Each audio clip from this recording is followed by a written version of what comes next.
Shalom, salam sejahtera untuk kita semuanya, saudara-saudara yang dikasihi Tuhan, dimanapun Anda berada. Masih bersama dengan saya, Pendeta Daniel Siswanto, dan kita akan melanjutkan pelajaran sekolah sahabat kita. Saudara sekalian, kita telah tiba di pelajaran yang kedua di triwulan yang ketiga di tahun 2022 ini. Satu pelajaran yang sangat menarik dengan judul Cawan Lebur yang Datang. Namun sebelum kita mempelajari lebih dalam, mari kita tunduk kepala dan berdoa. Bapa di surga, Allah yang maha baik, bila mana kami akan mempelajari firman-Mu melalui pelajaran sekolah sahabat ini, curahkanlah kuasa Roh Kudus-Mu, urapi akan kehidupan kami, hati dan pikiran kami, sehingga kami boleh mempunyai pemikiran yang benar, hati yang memahami, dan kami bertumbuh di dalam iman percaya kami. Terima kasih ya Tuhan. Dalam nama Yesus kami berdoa. Amin. Cawan lebur yang datang. Ayat inti kita terdapat di dalam 1 Petrus 4 ayat 12 dan 13. Saudara-saudara yang kekasih, janganlah kamu heran akan nyala api siksaan yang datang kepadamu sebagai ujian. Seolah-olah ada sesuatu yang luar biasa terjadi atas kamu. Sebaliknya, bersukacitalah sesuai dengan bagian yang kamu dapat dalam penderitaan Kristus, supaya kamu juga boleh bergembira dan bersukacita pada waktu Ia menyatakan kemuliaannya. Cawan lebur adalah suatu wadah yang digunakan untuk melelehkan suatu zat yang memerlukan tingkat panas yang tinggi, misalnya emas. Ini juga mengacu pada ujian berat atau tempat atau situasi yang dapat menyebabkan perubahan pada seseorang atau pada karakter mereka. Tidak semua cawan lebur adalah sama atau memiliki sumber yang sama. Mari kita pelajari jenis cawan lebur yang dihadapi oleh orang percaya. Di pelajaran hari Minggu, kejutan-kejutan. Saudara sekalian, kejutan-kejutan yang menyakitkan bisa datang dalam banyak cara. Misalnya, sebuah mobil tiba-tiba berbelok ke seberang jalan di lajur Anda.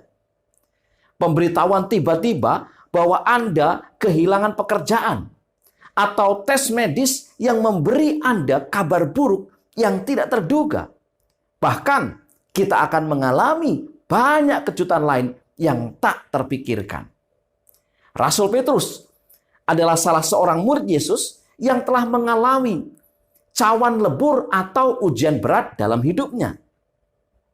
Dalam suratnya ia menekankan 1 Petrus 4 ayat 12. Saudara-saudara yang kekasih, janganlah kamu heran akan nyala api siksaan yang datang kepadamu sebagai ujian. Seolah-olah ada sesuatu yang luar biasa terjadi atas kamu. Petrus mendesak para pembacanya untuk tidak jatuh ke dalam perangkap untuk percaya bahwa cobaan yang berat dan pencobaan yang sengit adalah asing bagi pengalaman Kristen. Sebaliknya, itu harus dianggap sebagai sesuatu yang biasa. Mengapa demikian? Pertama, di dunia pasca kejatuhan dalam dosa, kejahatan, penderitaan, dan kematian ada di mana-mana. Dan kita harus menerima kenyataan ini. Namun, kita tidak boleh membiarkan diri kita menjadi terbiasa dengan dosa dan kejahatan atau menerima keduanya sebagai bagian dari dunia yang Tuhan ciptakan. Yang kedua, karena Yesus, hamba yang setia itu telah menderita secara tidak adil dari orang-orang berdosa, Yesaya 53, dan Petrus mengatakan bahwa ia sendiri telah menyaksikan penderitaan Kristus. 1 Petrus 5 ayat 1. Alasan berikutnya adalah pencobaan adalah sebuah konsekuensi dari sikap berdiri teguh dalam Kristus. 1 Petrus 4 ayat 14 sampai dengan 16. Mengapa banyak orang Kristen mengalami keterkejutan terhadap apa yang menimpa kehidupannya? Karena kita sering memiliki pandangan yang terlalu disederhanakan tentang kehidupan Kristen. Kita tahu ada dua sisi, Allah yang baik dan iblis yang jahat. Tetapi seringkali kita kemudian secara otomatis memasukkan segala sesuatu yang terasa baik ke dalam kotak dengan Allah. Dan segala sesuatu yang terasa buruk ke dalam kotak dengan iblis. Tetapi hidup tidak sesederhana itu. Kita terlalu berfokus pada penggunaan perasaan kita untuk memutuskan apa yang ada di kotak Allah atau di kotak iblis. Terkadang berjalan dengan Allah dapat menjadi tantangan dan sangat berat. Dan mengikuti iblis bisa tampak membawa pahala yang besar. Ayub, orang benar namun menderita. Dia bertanya kepada Allah, mengapa orang fasik tetap hidup, menjadi tua, bahkan menjadi bertambah-tambah kuat? Ayub 21 ayat 7. Kita tidak dapat menggunakan perasaan kita untuk menjadi tolok ukur memahami kehidupan Kristen. Penderitaan adalah kenyataan saat ini di dunia kita yang telah jatuh. Dan sebagai orang Kristen, kita harus belajar menghadapi penderitaan dan belajar darinya. Di pelajaran hari Senin dengan judul Cawan Lebur Setan. 1 Petrus 5 ayat 8.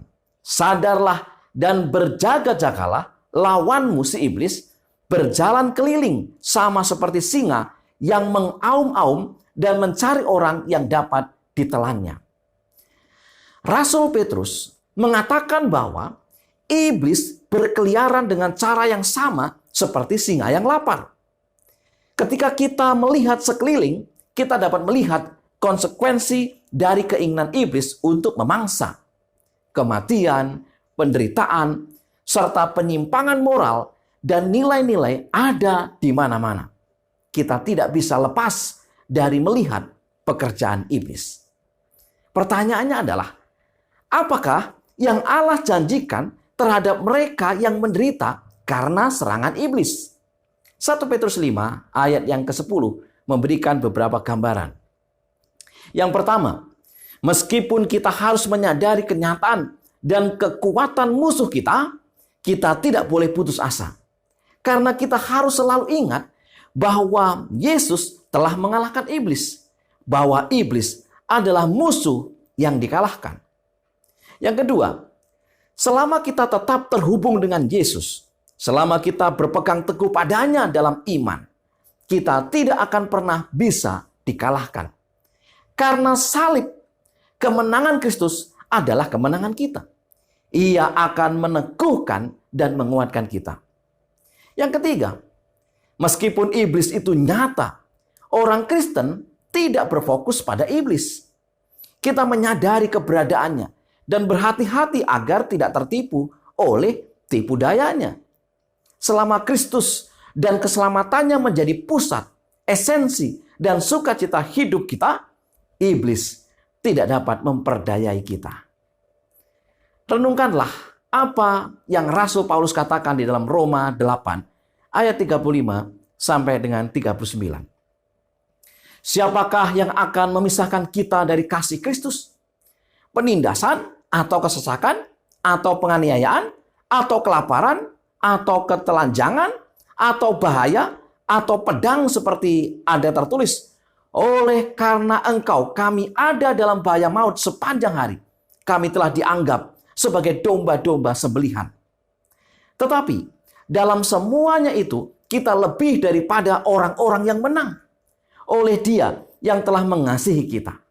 Sebab aku yakin bahwa baik maut maupun hidup, baik malaikat-malaikat maupun pemerintah-pemerintah, baik yang ada sekarang maupun yang akan datang, atau kuasa-kuasa, baik yang di atas maupun yang di bawah, ataupun sesuatu makhluk lain, tidak akan dapat memisahkan kita dari kasih Allah yang ada di dalam Kristus Yesus, Tuhan kita. Pelajaran hari Selasa, cawan lebur dosa. Saudara sekalian, dosa selalu menuai konsekuensi. Dosa itu sendiri datang dengan konsekuensi bawaannya sendiri. Kita tidak dapat mengecoh Allah dengan berpikir bahwa kita dapat berbuat dosa tanpa mengalami konsekuensi. Segala sesuatu yang kita lakukan memiliki konsekuensi. Dosa memiliki konsekuensi tidak hanya untuk kekekalan, tetapi konsekuensi yang menyakitkan dan menyedihkan di dunia ini. Dalam Roma 1 ayat 21 sampai dengan 32, Rasul Paulus menjelaskan proses bagaimana manusia jatuh ke dalam dosa dan akibat-akibat dari dosa itu sendiri. Diawali dengan hidup yang tidak disertai dengan mengucap syukur kepada Allah. Akhirnya pikirannya digelapkan oleh dosa. Kemudian menganggap diri berhikmat dan meremehkan hal-hal yang suci, yang kekal, dan menyamakan dengan hal-hal yang fana. Akhirnya hidup mereka dipenuhi dengan segala perbuatan tercela secara terbuka yang menuntun kepada kebinasaan. Roma 1 ayat 18. Sebab murka Allah nyata dari sorga atas segala kefasikan dan kelaliman manusia yang menindas kebenaran dengan kelaliman. Murka Allah adalah konsekuensi dari dosa. Manusia menuai apa yang ditabur. Allah tidak selalu segera campur tangan untuk menghilangkan rasa sakit yang diakibatkan oleh tindakan kita sendiri.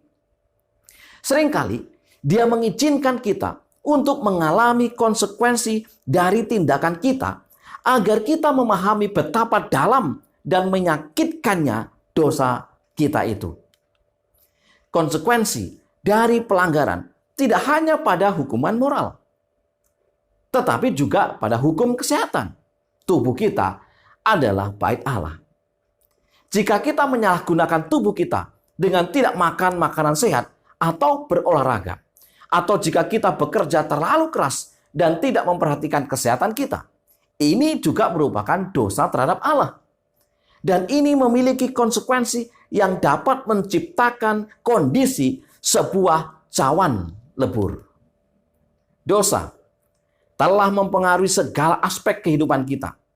Karena itu, kita perlu membuat pilihan-pilihan dan keputusan-keputusan yang benar dan baik bagi kehidupan kita. Bukan hanya untuk hari ini, tetapi juga untuk kekekalan. Karena dari setiap pilihan dan keputusan yang kita buat, ada konsekuensinya. Di pelajaran hari Rabu, cawan lebur pemurnian. Yeremia 9 ayat 7. Sebab itu beginilah firman Tuhan semesta alam. Sesungguhnya aku mau melebur dan menguji mereka, sebab apakah lagi yang dapat kulakukan terhadap putri umatku? Pertanyaannya adalah, bagaimana kondisi umat di zaman Nabi Yeremia sehingga Tuhan hendak memurnikan mereka? Pertama, mereka telah meninggalkan Taurat Tuhan, tidak mau mendengar suara Tuhan, dan tidak mau mengikutinya. Yeremia 9 ayat 13. Yang kedua, mereka hidup mengikuti kedegilan hati mereka, mengikuti para Baal yang diajarkan nenek moyang mereka. Yeremia 9 ayat yang ke-14. Nabi Yeremia hidup dan melayani di tengah-tengah satu umat di mana moral dan rohani rusak. Kebohongan, ketidakjujuran, kejahatan, dan pengkhianatan begitu merajalela. Yehuda dan Yerusalem telah merusakkan nilai-nilai kebenaran, dan dengan jalan itu mereka membawa diri mereka kepada keruntuhan. Yeremia 9 ayat yang ke-8. Saudara sekalian, pertanyaan berikutnya adalah, bagaimana cara Tuhan melakukan pemurnian terhadap Yehuda dan Yerusalem? Yeremia 9 ayat 9 sampai dengan 10, ayat 15 sampai dengan 16. Tuhan mengangkat pagar perlindungannya dan mereka diserahkan ke tangan bangsa-bangsa lain. Mereka dikalahkan dan ditawan. Yehuda dan Yerusalem ditinggalkan menjadi sunyi senyap. Mengapa tindakan pemurnian dan pengujian terasa seperti cawan lebur atau dapur perapian? Pertama, kita mengalami rasa sakit ketika Allah mengizinkan keadaan membawa dosa kita kepada perhatian kita. Yeremia dengan sedih menulis, puputan sudah mengembus, tetapi yang keluar dari api hanya timah hitam, tembaga, dan besi. Sia-sia orang melebur terus-menerus, tetapi orang-orang yang jahat tidak terpisahkan. Yeremia 6 ayat 29. Oleh karena itu, terkadang diperlukan tindakan drastis untuk mendapatkan perhatian kita. Yang kedua, kita mengalami penderitaan ketika kita merasakan kesedihan atas dosa yang sekarang kita lihat dengan jelas. Yang ketiga, kita mengalami frustasi ketika kita mencoba untuk hidup secara berbeda. Ini bisa sangat tidak nyaman dan sulit untuk memilih melepaskan hal-hal yang telah menjadi bagian dari diri kita. Saudara sekalian, tindakan Tuhan untuk memurnikan dan menguji kita sering terasa menyakitkan, namun bertujuan menyelamatkan. Nasihat dan teguran mungkin menyakitkan, tetapi itu menuntun kita kepada kebenaran. Di pelajaran hari Kamis, cawan lebur kedewasaan. Di dalam 2 Korintus 12 ayat 1 sampai dengan 3, Rasul Paulus mendapat satu pengalaman rohani melalui penglihatan dan penyataan bagaimana ia diangkat ke langit tingkat ketiga. Tidak banyak orang yang dapat memperoleh pengalaman ini. Adalah satu kebanggaan dengan penyataan ilahi ini. Seseorang bisa menjadi sombong karena pengalaman-pengalaman rohani yang hebat. Namun, tidak demikian dengan Paulus. Baginya, tidak ada faedahnya untuk bermegah. Ada duri dalam dagingnya untuk mengingatkan akan hal itu. 2 Korintus 12 ayat 7 mengatakan, dan supaya aku jangan meninggikan diri karena pernyataan-pernyataan yang luar biasa itu, maka aku diberi satu duri di dalam dagingku, yaitu seorang utusan iblis untuk menggocoh aku supaya aku jangan meninggikan diri. Kita tidak tahu dengan jelas maksud Paulus dengan duri dalam daging atau utusan iblis yang datang kepadanya. Namun, kita mencoba memahami hal-hal berikut ini. Apa saja? Yang pertama, ada kemungkinan bahwa Paulus mendapat serangan iblis sehingga ia mengalami kelemahan jasmani, entah masalah penglihatan atau penyakit tertentu lainnya yang Tuhan izinkan tetap melekat pada jasmaninya dan tidak disingkirkan atau dipulihkan. Yang kedua, duri dalam daging Paulus bertujuan agar ia tidak sombong. Tentu saja itu bukan karena dosa tertentu yang dia lakukan, tetapi untuk mencegah dia berbuat dosa di masa depan. Paulus menyadari bahwa pada dasarnya ia memiliki kelemahan terhadap dosa dan bahwa duri ini dapat mencegahnya. Sebenarnya, Paulus bermohon supaya ia dapat dipulihkan, tetapi jawaban Tuhan adalah, cukuplah kasih karuniaku bagimu, sebab justru dalam kelemahanlah kuasaku menjadi sempurna. 2 Korintus 12 ayat 9a. Bagaimana Paulus merespon jawaban Tuhan tersebut? Paulus tidak marah atau kecewa, tetapi ia mempercayai rencana Tuhan bagi hidupnya. Ia merespon dengan perkataan, sebab itu terlebih suka aku bermegah atas kelemahanku, supaya kuasa Kristus turun menaungi aku. Karena itu, aku senang dan rela di dalam kelemahan, di dalam siksaan, di dalam kesukaran, di dalam penganiayaan, dan kesesakan oleh karena Kristus.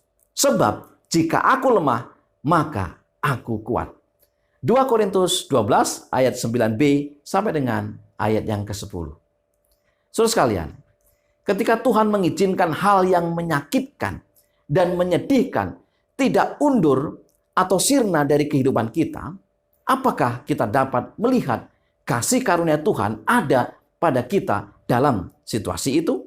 Dan apakah kita tetap percaya dan semakin teguh dalam iman? Semoga kita tetap teguh. Sebagai kesimpulan pelajaran sekolah sahabat kita. Yang pertama, pencobaan adalah sebuah konsekuensi dari sikap berdiri teguh dalam Kristus.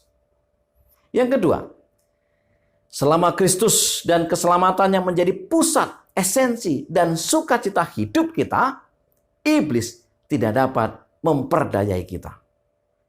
Yang ketiga, seringkali Tuhan mengizinkan kita untuk mengalami konsekuensi dari tindakan kita, agar kita memahami betapa dalam dan menyakitkannya dosa kita.